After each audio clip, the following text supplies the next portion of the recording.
prophétie. Et je sais que les personnes vraiment qui exercent la prophétie dans l'église sont soumis. Et vraiment, ils veulent que ce soit validé, que ça vienne vraiment de Dieu. Donc je vous prie d'ouvrir votre cœur, parce que ces paroles qu'ils vont déverser ce matin sont réellement du cœur de Dieu. Donc Ingrid, viens. Je te donne le micro.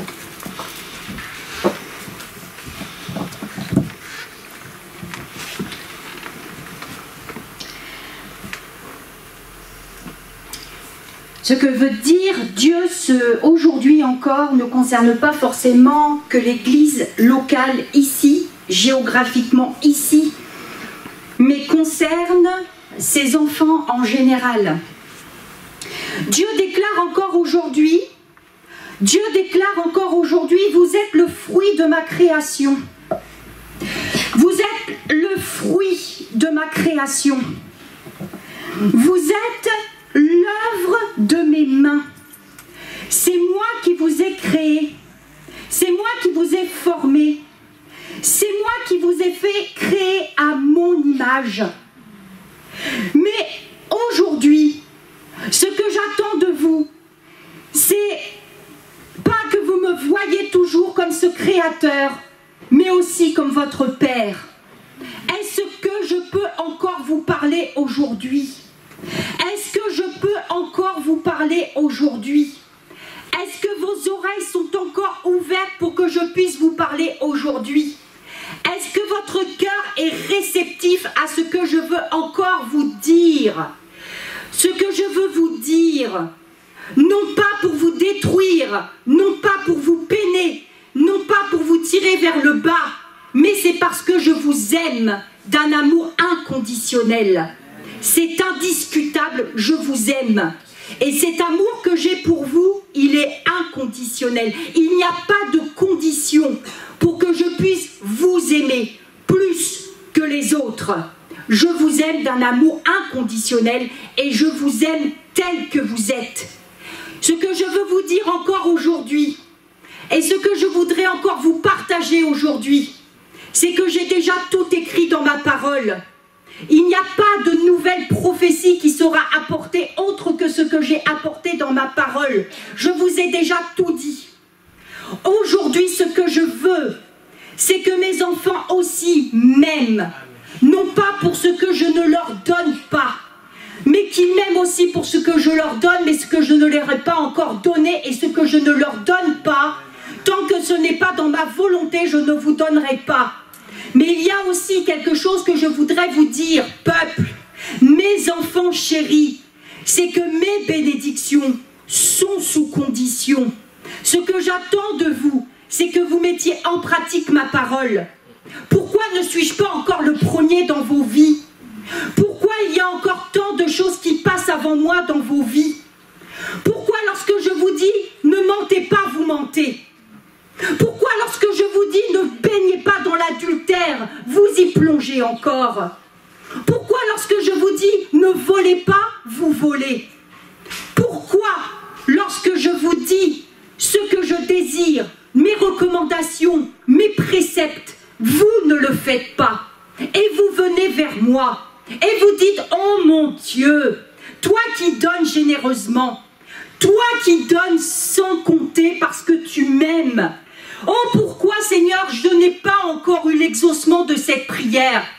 Oh, mais j'attends. Alors, quand tu fais ça, je suis fatiguée de t'entendre gémir. Je suis fatiguée d'entendre te plaindre. Parce que lorsque tu fais ça, tu me mets au niveau des hommes. Tu me rabaisses à la stature des hommes. Parce que les hommes, eux, ne peuvent pas donner, sont limités. Et lorsque tu te plains auprès de moi que je ne t'ai pas encore exaucé, que je ne t'ai pas encore apporté ton miracle, que je ne t'ai pas encore apporté ta bénédiction, tu me rabaisses à la stature des hommes. Tu ne crois pas que je suis le Dieu qui veut tout pour toi, qui veut le meilleur pour toi. Je suis fatiguée encore aujourd'hui de t'entendre gémir et de te plaindre. Tout ce que j'attends de toi, c'est que tu te débarrasses de tout ce qui n'est pas de moi. Il n'y a pas forcément dans l'attente de la guérison et de la délivrance. Il y a des choses que tu peux faire tout seul. Il y a des choses que vous pouvez faire tout seul, mais vous ne le faites pas.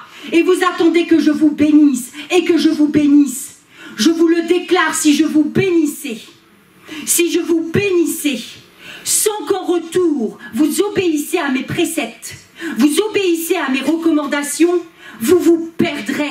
et vous serez dans la géhenne pour l'éternité. Parce que je ne veux pas faire de vous des enfants capricieux. Parce que je ne veux pas vous donner tant qu'en retour, vous ne me donniez pas ce que moi aussi j'attends de vous. Il y a des choses dont vous pouvez vous débarrasser vous-même. Lorsque mon Esprit Saint vous interpelle, lorsque vous savez au moment où vous faites quelque chose, une mauvaise habitude, et que vous continuez, vous désobéissez à ma parole. Mes enfants, je ne cherche pas à vous faire de la peine. Je veux encore pouvoir vous parler comme votre Père encore aujourd'hui. Je veux que mon peuple soit encore ouvert à ce que je leur parle. Parce que je veux que vous changiez de direction.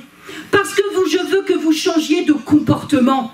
Parce qu'il y a encore trop de choses en vous qui ne fonctionnent pas et qui ne peuvent pas fonctionner. Je vous ai promis l'abondance. Je vous ai promis la plénitude. Oui, elle existe, elle est là.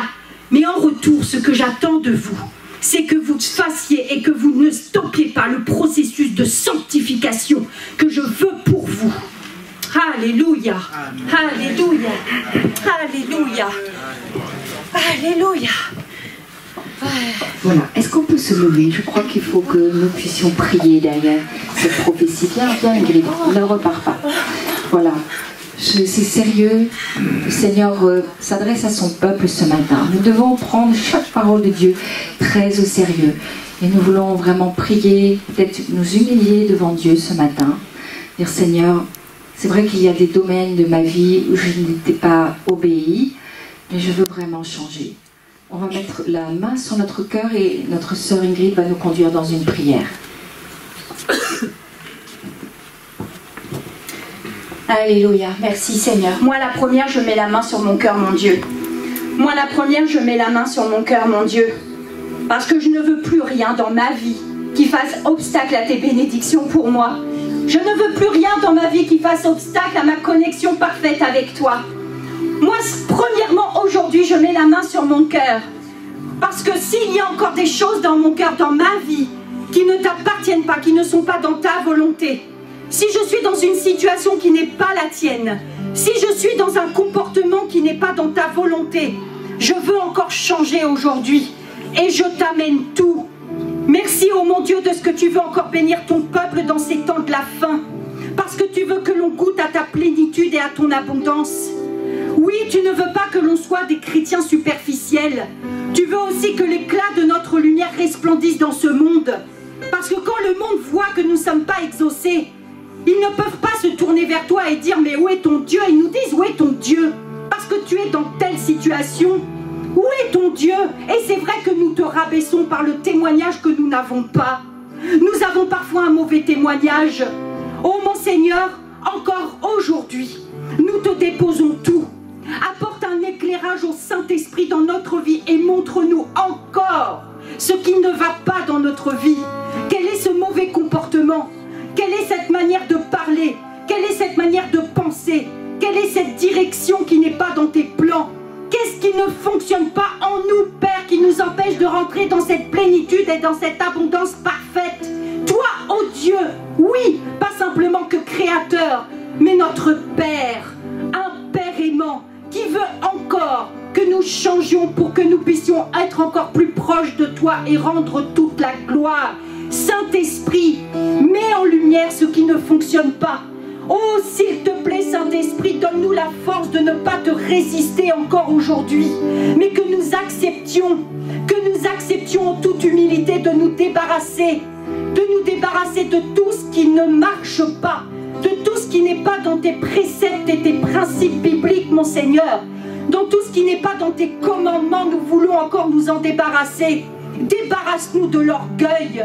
Débarrasse-nous de tout ce qui nous fait résister à encore capituler, à marcher dans l'humilité, parce que nous voulons goûter à cette plénitude et cette abondance que nul dans ce monde ne peut apporter si ce n'est toi, pour te rendre gloire, pour que tous ceux qui ne sont pas encore à toi puissent voir ô combien nous avons un Dieu d'excellence, le suprême, le maître absolu, celui dont rien n'est impossible. Oh mes frères et sœurs, Dieu nous aime tellement. Il veut que nous nous débarrassions de tout ce qui nous lie encore au péché, tout ce qui nous freine à rentrer dans ses bénédictions. C'est par amour pour nous, pour que nous soyons encore heureux, que nous puissions marcher comme une gazelle si légère dans ses voies. Alléluia, recevez maintenant le Saint-Esprit, mes frères et sœurs. Recevez le Saint-Esprit. Ne résistez plus lorsque le Saint-Esprit vous interpelle.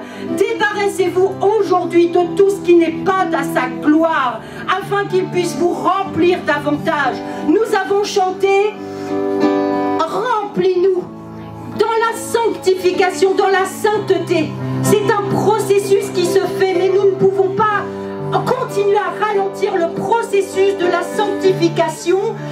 Acceptons de marcher dans cette vie de sainteté, parce que lorsque nous avons déposé un problème, il y en a forcément un autre qui ressurgit.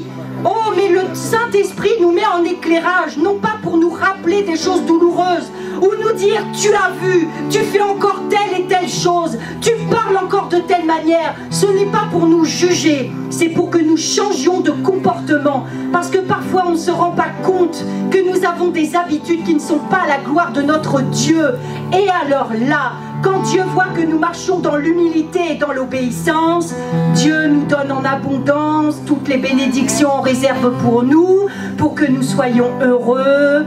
Alléluia, alléluia, alléluia. Amen. Voilà, vous pouvez vous asseoir. Je vais demander à Émeric, qui a également une parole.